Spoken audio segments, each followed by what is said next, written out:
Hello and Fakhar रागले to all of you. मैं हूं फ़खर यूसुफजई और आप देख रहे हैं डिबेट विद फ़खर। आज की डिबेट में बात करेंगे दो बड़ी इंपॉर्टेंट ख़बरें हैं, चाइना इंडिया के हवाले से और एक है रशिया यूएस के हवाले से, एंड रशिया इंडिया और यूएस के हवाले से, क्योंकि क्वाड का मेंबर है इंडिया और उसके रशिया के साथ बड़े स्ट्रेटजिक किस्म के लेवल के ताल्लुकात हैं। उस हवाले से दोनों ख़बरें हैं। एक तो ये है कि तिब्बत की बात होती है, अरुणाचल की बात करता है चाइना कि इंडिया को हम अलाउ नहीं करेंगे कि वो हमारे इलाके में आके कुछ डेवलपमेंट या इस तरह की चीज़ें कर सके।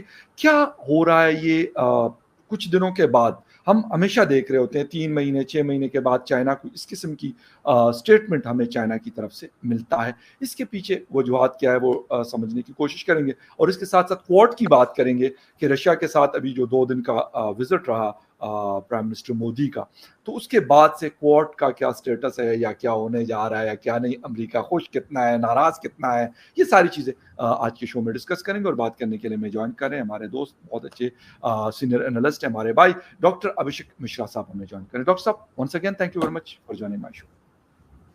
पखैर रागली और मखाम पखैर आपको। थैंक यू डॉक्टर साहब, once again thank you very much. आपको भी माखाम पखैर और आपको पखैर रागले भी कहते हैं। वेलकम और नमस्ते एंड गुड इवनिंग। डॉक्टर साहब, इस वक्त चाइना, इंडिया, रशिया, अमेरिका, चारों की अगर हम बात करते हैं तो चारों की बड़ी इंपॉर्टेंस है दुनिया भर में, और समझ लें कि पूरे दुनिया को अगर हम देखें तो एक बड़ा इन्फ्लुएंस रखते हैं ये लोग। चाइना के साथ इंडिया की जंगें हो चुकी हैं, फिर 2019 का वाकया हुआ, जो भी इंसिडेंट हुआ डोकलाम में, लेकिन अभी अरुणाचल के हवाले से कभी वो उन इलाकों के नाम तब्दील कर लेता है। अभी वो कहते हैं कि जी हमारे इलाकों में इंडिया कोई डेवलपमेंट कर, हम इसको अलाउ नहीं करेंगे, तो India has no right to मतलब डू दिस एंड दैट। क्या रहा है तिब्बत के हवाले से, क्या मामलात हैं? चलें, बाकी एलएसी की पे तो हमने ये चीज़ देखी हुई है, ये चलता रहा है। देखिए फकर भाई, अभी मैं आज ये बात ही करता, ये जो वन चाइना का आइडिया है ना, जब डायनेस्टिकल जो एम्पायर सिस्टम कोलैप्स किया चाइना में चिंग डायनेस्टी का, तो उसके बाद एक बहुत बड़ा इशू बना कि चाइना गवर्न कैसे होगा। जैसे अब इसको आप ऐसे समझ ले, आप ज्यादा रिलेट कर पाएंगे। ऑटोमन एम्पायर हुआ करता था, जिसको आप कहते हैं सल्तनत उस्मानिया, ठीक है ना। तो सल्तनत उस्मानिया के हिस्से में कुछ यूरोप का इलाका था और कुछ मिडिल ईस्ट का इलाका था, सेंट्रल वेस्ट एशिया का इलाका था। अब जब ये कोलैप्स कर गए खुद, तो क्वेश्चन ये बना कि भाई जो इनके अंदर से निकल गए हैं, अब उनका पॉलिटिकल भविष्य क्या है, उनका पॉलिटिकल स्ट्रक्चर क्या है, उनका पॉलिटिकल गवर्नेंस कैसे होगा, ठीक है ना। यही एग्जैक्टली इशू आपको चाइना में भी हुआ। जब चाइना में चिंग डायनेस्टी गिर गई, तो फिर वो वहां के इलाकों में एक वॉरलॉर्ड्स फैल गए थे, कई वॉरलॉर्ड आए, और उसके बाद ना वहां पे फिर अलग अलग फिलोसफीज ने जन्म लेना शुरू कर दिया। उनमें जो सबसे ज्यादा फिलोसफीज ने जन्म लिया या जिनका सबसे ज्यादा वाइड एक्सेप्टेंस था, वो था एक नेशनलिज्म, कोमितोंग कहते थे उसको, और दूसरा कम्युनिज्म। तो ये जो कम्युनिज्म और नेशनलिज्म ने मिलकर चाइना को यूनिफाइड करने की कोशिश की, क्योंकि जो चिंग डायनेस्टी के टूटने के बाद से या खत्म होने के बाद से फू यी उसके लास्ट एम्परर हुआ करते थे। बड़ी अच्छी मूवी है, यदि मौका मिलेगा तो जरूर देखिएगा। इसका नाम है the last emperor, it's a very good movie. तो उसमें फिर यही हुआ कि अब चाइना का भविष्य कैसे लिखा जाए। फिर कुछ हिस्से पे जापान ने कब्जा कर लिया था अटैक करके, और इस तरीके से तो वो फिर चाइना आपस में उनके यहाँ खाना जंगी हुई, सिविल वॉर हुआ। और वो चाइनीज सिविल वॉर में फिर वो वॉर जो है वो एक समय में कम्युनिस्ट और कुमितोंग यानी नेशनलिस्ट और कम्युनिस्ट के बीच की लड़ाई हो गई। उसमें चाइना ने जो इलाके अपने, उनका जो एक डेफिनेशन था सिल्क रोड वाला कि वो सब इलाके हमारे में आते थे, उसको उन्होंने मिला करके वन चाइना की एक फिलॉसफी को जन्म दिया कि भाई ये वन चाइना, बाकी के पॉलिटिकल गवर्नेंस, जैसे चाइना आज तक फेडरल गवर्नमेंट नहीं है, चाइना एक यूनिटी सिस्टम ऑफ गवर्नमेंट है, फेडरलिज्म को वो जगह ही नहीं देते। उसमें जो तिब्बत का इशू है, वो तिब्बत एक डिस्प्यूटेड एरिया था, because Tibetans felt more Indians because of the Buddhism का जो इन्फ्लुएंस था उसकी वजह से उनका, और तिब्बत की जो स्क्रिप्ट भी है ना, उसमें आपको इंडियन की सिमिलैरिटी देखने को मिलती है। तो वो they didn't feel Chinese that's way. जैसे आप अरुणाचल के लोग को देखे, वो अपने आप को चाइनीज नहीं कहते, वो कहते हैं हम इंडियन है। ये अलग बात है कि हमारे आगे कुछ मूर्ख इंडियन जो हैं, वो बेचारे नॉर्थ ईस्ट के जब हमारे भाई बहन आते तो उनको वो चिंकी या चाइनीज कहते हैं। ये एक भारत के जो इधर के जो प्रवासी हैं या जो रहने वाले हैं उनकी मूर्खता का ये दर्शन है, वरना they are as Indian as it gets. तो वही है, फिर जब नेहरू जी के समय था, नेहरू जी ने मान लिया तिब्बत के ऊपर, जब इन्होंने कंट्रोल ले लिया चाइना ने, नेहरू जी ने कहा ठीक है हम तिब्बत को एक्सेप्ट करते हैं, जबकि तिब्बत इंडिया का पार्ट होना चाहता था या इंडिपेंडेंट रहना चाहता था। तो अगर इंडिपेंडेंट होता तो आज हमारा जो बॉर्डर था इंडिया चाइना, इंडिया तिब्बत और चाइना का होता, अब वो हो गया इंडिया चाइना का बॉर्डर। तो फिर जब तिब्बत पे कंट्रोल कर लिया तो फिर उन्होंने ना रिलीजियस जो परसिक्यूशन किया, आपको याद होगा यही चीज तो वो भी करते हैं, क्या नाम है, कम्युनिस्ट रशिया के, उन्होंने सारे रिलीजन को बंद कर दिया था, बैन कर दिया था। तो उन्होंने बुद्धिज्म को भी बैन किया। उसके वजह से क्या हुआ, जो वहां पे दलाई लामा साहब थे उस समय के, जो बच्चे ही थे, वो भाग के इंडिया आ गए। फिर इंडिया ने उनको रिफ्यूजी स्टेटस दे दिया, असाइलम दे दिया, उससे वो और चिढ़ गए चाइनीज। और उसके बाद से फिर एक तिब्बत का इशू जो था वो दुनिया ने एक्सेप्ट कर लिया कि भाई ये जो है it's a one China policy का पार्ट है। हालांकि 1960 तक चाइना जो मेनलैंड चाइना को लोग चाइना नहीं मानते थे, वो कोमितोंग को चाइना मानते थे, जो कि ताइवानीज चाइना है। इवन यूएन में भी उसी की रिप्रेजेंटेशन होती थी, ये वाले चाइना की रिप्रेजेंटेशन नहीं होती थी। बाद में इस पॉलिसी का रिवर्सल किया गया और ताइवानीज चाइना को भी फिर लोगों ने कहा कि ठीक है, चूंकि उन्होंने कहा यार जो मेजर लैंड है, जो मेजर चाइना है वो तो मेन लैंड है, ये ताइवान वाला चाइना जो है वो तो बड़ा छोटा सा है। वो एफ से नाम है, मैं फॉर्मोसा या ऐसे करके उसका नाम था, वो लोग कहते थे। और फिर अंत में यही हुआ कि मेनलैंड चाइना को आपको एक्सेप्टेंस देनी पड़ेगी। हेनरी किसिंजर आए, आपको पता ही है, फिर पाकिस्तान ने भी अपनी भूमिका निभाई थी। हेनरी किसिंजर ने आकर के उनको जो है वो उसमें लाने का जो स्ट्रीम है उसमें पूरा रोल प्ले किया चाइना के साथ, फिर ट्रेड रिलेशंस बने और आज चाइना जो है वो आप देख रहे हैं। तो ये जो तिब्बत की जो समस्या थी ये ऑलमोस्ट सबने एक्सेप्ट कर ली थी। इवन इंडिया भी वन चाइना पॉलिसी के अगेंस्ट में कभी नहीं बोला, चाहे नेहरू जी हो चाहे मोदी जी हो। अभी एक्सेप्शन आया है। अब अमेरिका ने भी कहा है, चूंकि चाइना किसी के भी टेरिटोरियल इंटेग्रिटी की जो रिस्पेक्ट है वो नहीं करता, खासकर हमारी तो कभी नहीं करता। एलएसी में हमारे उनके बहुत बड़े बड़े विवाद हैं। एलएसी मतलब लाइन ऑफ एक्चुअल कंट्रोल। तो वो लद्दाख को भी मानते हैं तिब्बत का एरिया, अरुणाचल को भी मानते हैं, वो उसके जगहों के नाम चेंज कर देते हैं। So now India has started talking to them in the same coin that they understand. तो फिर अभी क्या हुआ ना कि यूएस की कांग्रेस ने एक लॉ पास किया, रिजॉल्व एक्ट उसको कहते हैं। उसमें उन्होंने चाइना से, अब ये देखिए बड़ी मजेदार, ये यूएस वाले भी बदमाश कम नहीं है। अब तुम अपने पार्लियामेंट में ये लॉ पास कर रहे हो कि चाइना जो है वो अपने आप पे मैटर को रिजॉल्व करे। ये आपका डोमेस्टिक लॉ का पावर है। ये यूएन करता तो बात समझ में आती। ये पार्लियामेंट्री पावर के अंडर में आएगा कि हम कहेंगे कि भाई तुम अफगानिस्तान हो कि नहीं हो, अपने यहाँ गवर्नमेंट बनाओगे कि नहीं बनाओगे, ये यूएस लॉ बनाएगा। लेकिन बनाया है उन्होंने। अब वो यूएस में ये लॉ बन गया और उसके बाद वो कह रहे हैं कि तिब्बत का डिस्प्यूट रिजॉल्व करो। अब इंडिया ने क्या किया कि इंडिया अभी तक ना ऐसे चीजों को इंटरटेन नहीं करता था। इस बार इंडिया ने मोदी जी के उसमें चाइना को कहा कि इट्स अ पे बैक टाइम। उन्होंने सारे के साथ, ये जो लोग, जो दो सीनेटर थे जिन्होंने इस लॉ को लिखा और जो इसके मेन प्रेजेंटर थे, वो भी आए थे अभी इंडिया में एज अ मतलब समझ लीजिए रिप्रेजेंटेटिव्स, जो उनसे मिलने गए थे दलाई लामा साहब से, धर्मशाला हिमाचल प्रदेश में। और यहां ही नहीं, इंडिया ने सिर्फ उनको धर्मशाला तक एक्सेस नहीं दिया, प्रधानमंत्री मोदी ने उन सेनेटर्स और रिप्रेजेंटेटिव्स यानी कांग्रेसमैन कह लें, कांग्रेसमैन के साथ फोटो खिंचवाई और उसको रिलीज कर दिया। ये चाइना के घाव पे समझ लीजिए मिर्च छिड़कने वाली बात थी। देयरफॉर ये जो अभी आप देख रहे हैं चाइना और तिब्बत का इशू, इंडिया भी अब ये कह रहा है कि हम वन चाइना पॉलिसी पे रिवर्सल करेंगे अगर आप हमारी बात नहीं समझोगे। आपने कश्मीर में वो खेल खेला, आपने तिब्बत में, लद्दाख में वो खेल खेला, आप सिक्किम में वो खेल खेलते हो और आप अरुणाचल प्रदेश में भी वो खेल खेलते हो, और मणिपुर में भी ये खेल आपने थ्रू म्यांमार के जो खेला है उसमें चाइना के रोल को रूल आउट नहीं किया जा सकता, क्योंकि कुकी जो ट्राइब्स हैं वो एक समय चाइना बेस्ड ही ट्राइब हुआ करते थे। अगर आप हिस्ट्री में जाएं तो वहां पे जो फोमेंट किया इन्होंने सेक्टेरियनिज्म और जो वायलेंस को, वो एक जो टूल दिया जिसने पॉलिटिकल नैरेटिव को सेट करने में मोदी जी के, वो भी एक बहुत बड़ा कॉज है कि इंडिया कह रहे कि अगर आप हमारे अंदर डिस्टर्बेंस करने के लिए तैयार हो, आप हमारे यहाँ पे दुश्मनों को न्यूक्लियर वेपन देने को तैयार हो, चाहे पाकिस्तान हो चाहे नॉर्थ कोरिया हो, आपने सबको न्यूक्लियराइज कर दिया, डिलीवरेबल मशीन्स दे दिया है, आप उनको हथियार भी बेचते हो, then time has come to take you on by take the bull by horn। वही वाला कॉन्सेप्ट है फखर भाई। This is in nutshell what the dispute is. Okay, ज़बरदस्त। और बिल्कुल ये मसला क्योंकि वक़्तन-फ़वक़्तन न्यूज़ का हिस्सा बनता है, तो इसलिए फिर हम इसके ऊपर बात करते हैं। डॉक्टर साहब, चीन और इंडिया का ठीक है बॉर्डर डिस्प्यूट है, लेकिन अभी रिसेंटली प्राइम मिनिस्टर मोदी ने विज़िट किया 2 दिन का रशिया का, और बड़ा मतलब बातें हमने लास्ट भी उसके ऊपर शो किया कि किसको बुरा लगा, किसको अच्छा लगा, लेकिन ये होता रहता है, ऐसा नहीं है। दूसरी तरफ क्वाड की बात हम सुनते पहले ज़्यादा एक्टिव सुनते थे, अब थोड़ी-सी बात कम हुई है। क्या लग रहा है आपको कि अब उसका जो फ्यूचर है कैसा है? क्योंकि अमेरिका, लाज़मी सी बात है, मैं ये देख रहा हूँ कि ग़ालिबन इंडिया के ऊपर उनका कोई इन्फ्लुएंस नहीं चल रहा, लेकिन कोशिश तो वो करते रहते हैं। वो उनका जो भी तरीक़ाकार होता है कि किसी पाकिस्तान को एक तरह से ट्रीट करते हैं, इंडिया को किसी और तरह से, मिडल ईस्ट को किसी और तरह से, एक उस तरीके से, क्योंकि आप कर नहीं सकते। क्या नज़र क्या आ रहा है? देखिए, पॉइंट ये है कि इंडिया अमेरिका का रिलेशनशिप इंडियन सब कॉन्टिनेंट में कैसे देखा जाएगा। तो वो एक तो हो सकता है कि बायलैटरल देख लें। अगर हम इसको बायलैटरल दिखाते हैं तो उसका प्रॉब्लम ये हो जाएगा कि फिर चाइना और रशिया इसको एज अ थ्रेट समझेंगे।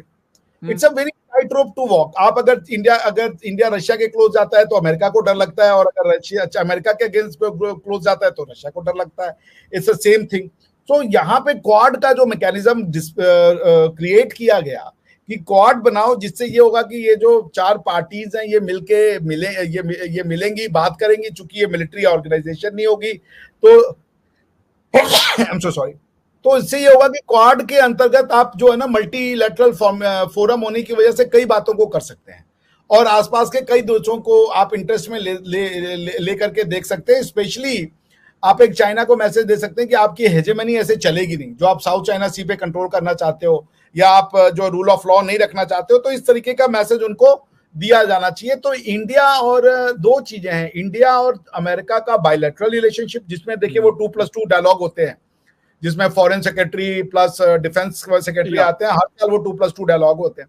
बिल्कुल। दूसरा उन्होंने जो बायलैटरल के अलावा एक मल्टीलैटरल फोरम जो खोला हुआ है वो क्वाड, क्योंकि यूएन में और बाकी जगह पे G7 और G20 वो फोरम होता नहीं है सही से, जहां पे कि आप ये इंडियन सबकॉन्टिनेंट सेंट्रिक बात करें। Quad is a Indian subcontinent centric institution. तो वो जैसे अब G7 है, G20 है, तो फिर आप यूरोप की बात करेंगे, अफ्रीका की बात करेंगे, और दुनिया भर की बातें करेंगे।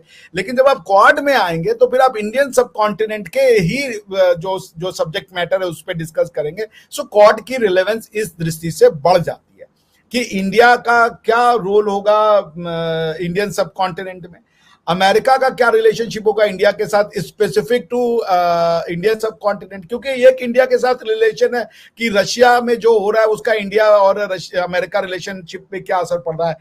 It is nothing of which is connected to the quad.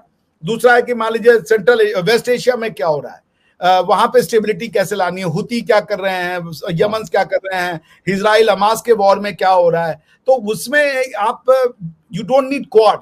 मगर जब आप इंडियन सब कॉन्टिनेंट सेंट्रिक पॉलिसी का बात करना चाहते हैं, then Quad comes into the play.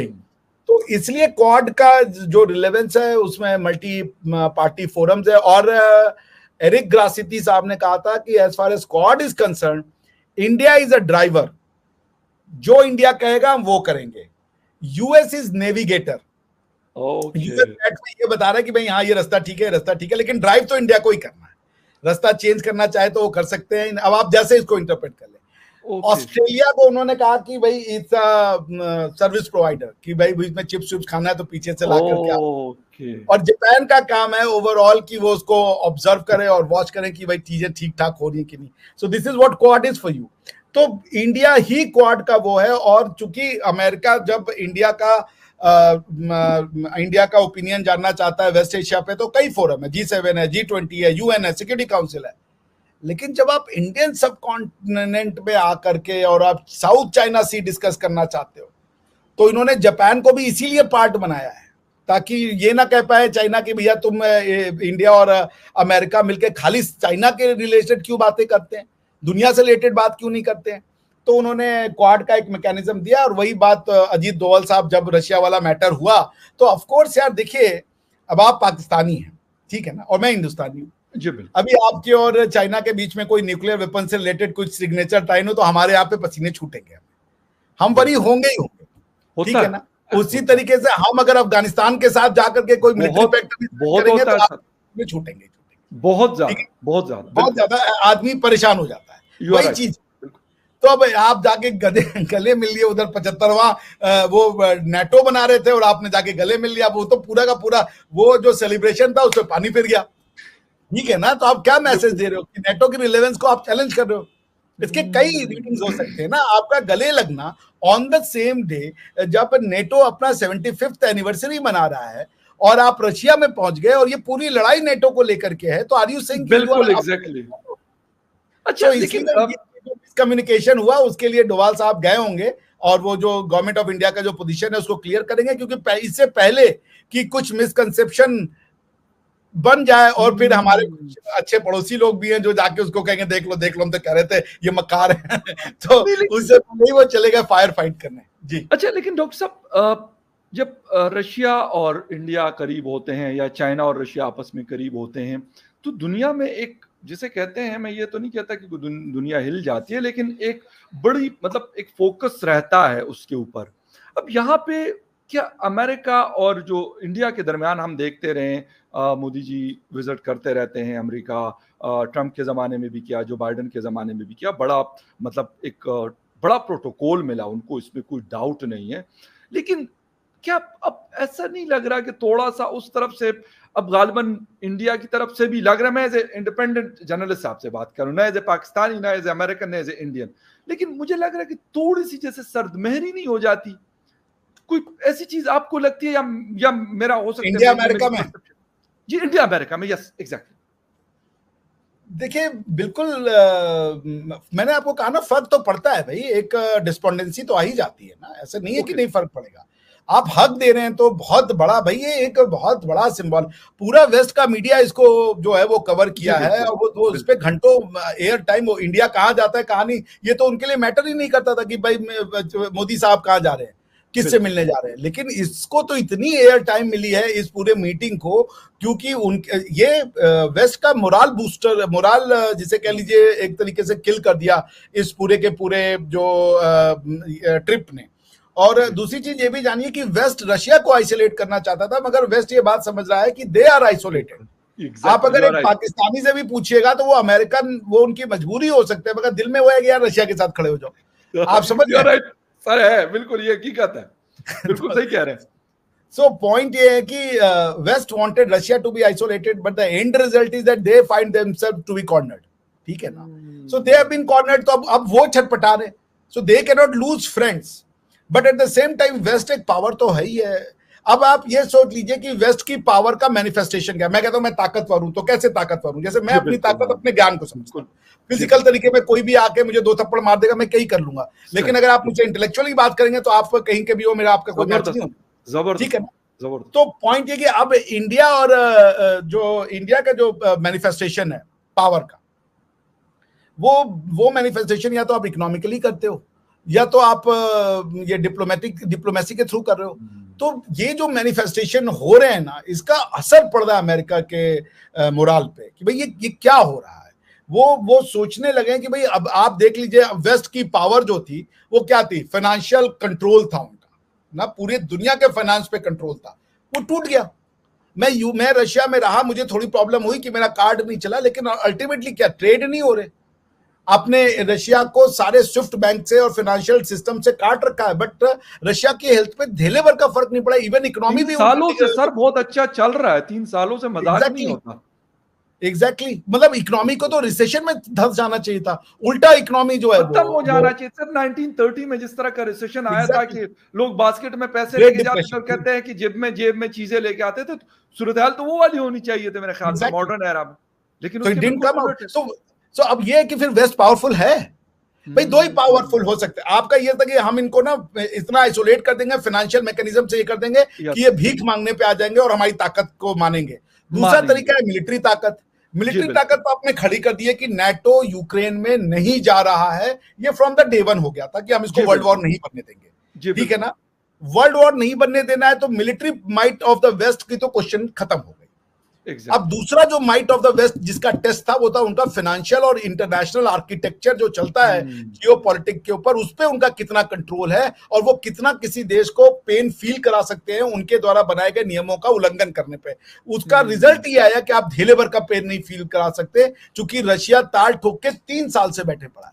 Economy पे ढेले भर का असर नहीं हुआ, बल्कि जर्मनी की इकोनॉमी अभी रिसेशन में चली गई थी जब उन्होंने कहा कि हम रशियन एनर्जी वो नहीं लेंगे। अब वहां पे भी नेटो में भी अब आपको टूट देखने को मिल रहा है, ठीक है ना। जो पॉइंट यही है कि फिर नेटो में भी जो चिंता है ना कि इंडिया किस करवट बैठेगा, आप समझ रहे हैं, तो वो एक वरी है। इसलिए मेरे ये ख्याल है कि हमारा ये कहना है कि भाई देखिए रशिया ने हमारा बहुत साथ दिया, आप कोई भी वॉर देख ले, आप पाकिस्तान के साथ हमेशा हमारी वॉर तो पाकिस्तान और चाइना से हुई है, तो पाकिस्तान के साथ तो वेस्ट हमेशा खड़ा था। पाकिस्तान को जितने भी बड़े अच्छे वेसेट जो वेपन दिए जाते थे बिना पैसे के, वो वेपन तो आपने ही दिए ना, हमें तो आप वेपन देते भी नहीं थे। तो हमें वेपन देने का काम किसने किया था? रशिया ने किया था। जब 1971 में आपने वो उधर से भेज दिया था, अमेरिका ने अपना वो बेड़ा की भाई हम इनको देखेंगे, उसको रोकने का काम जिसने किया था वो भी रशिया था।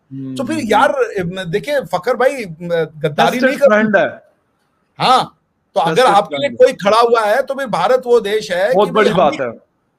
आज आपकी जरूरत, कल को फिर ये बाजी पलटेगी, कल हो सकता है फिर से प्रॉब्लम में आए, हमेशा कोई अच्छे में नहीं रहेगा। तो इसलिए जो यूएस हमारा टेस्टेड अलाई नहीं है, वो आपका टेस्टेड अलाई है। आपने गड़बड़ की थी जब आपने यूएस को चीट किया, लेकिन रशिया हमारा टेस्टेड अलाई है। हम रशिया को चीट नहीं कर सकते, हम डबल गेम नहीं कर सकते। जबरदस्त, हम जो करेंगे वो फेस पे करेंगे, वो बता के करेंगे कि भाई हम आज जैसे अमेरिका और रशिया से क्लोज होने का एक बात तो ये है ना, पुतिन साहब मोदी जी को इसलिए भी बुला रहे हैं कि अगर आप कर सकते हैं मीडिएटर, हम आपको एक्सेप्ट कर रहे हैं। मैं आपको ताल ठोक के कह रहा हूं कि प्राइम मिनिस्टर मोदी को वर्ल्ड लीडर की भूमिका में पुतिन साहब ने मान लिया है। उन्होंने फोटो रिलीज करवाए हैं, ये फोटो की मोदी साहब 5 बार ऐसे एग्जैक्टली मैंने देखी है। मतलब आप ये वेस्ट में बड़ा होता है, किसने हाथ ऊपर से पकड़ा, किसने हाथ नीचे से पकड़ा, बहुत चीजें देखी जाती हैं, बहुत चीजें देखी, बॉडी देखा जाता है। एग्जैक्टली। तो उसमें अगर वो यूं यूं यूं यूं 4 बार कर रहे हैं और वो मुस्कुरा रहे हैं, मैसेज साफ है, मैसेज साफ है ना भाई, मैसेज क्लियर है, लाउड एंड क्लियर वाली बात, लाउड एंड क्लियर है। तो अब ये वेस्ट को ये हो सकता है कि जो न्यूज़पेपर में आ रहा है उसको छोड़ दीजिए।